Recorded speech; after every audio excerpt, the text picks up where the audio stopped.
bilog lang pare. Dagdagan mo na ng pulutan. Wala akong pera mga pare. Wala? Etong ilagay mo sa bitaka mo. Layas! Maton, siga. Yun si Mando sa buong squatter na to. Wala siyang nagustuhan hindi nakuha. Wala siyang kinursyonadang hindi nalamog. Boss, maawa na kayo. Tangina mo.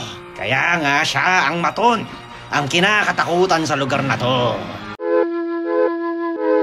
Isang bago sa paningin nilang lalaki ang isang umaga ay naglalakad sa kalye at sabi ni Mando, Tawagin ng lalaki yan at mapaluhod sa paanan ko. tinawag ang lalaki si Doro.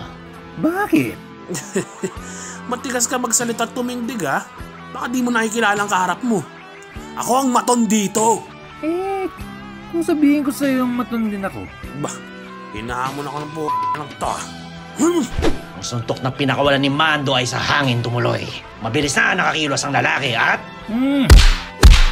tulong mga tropa ni Mando. Pero malakas ang lalaki si Doro daw.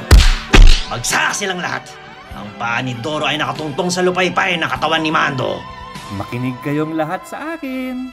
Ako, si Doro, ang bagong Maton sa lugar na to.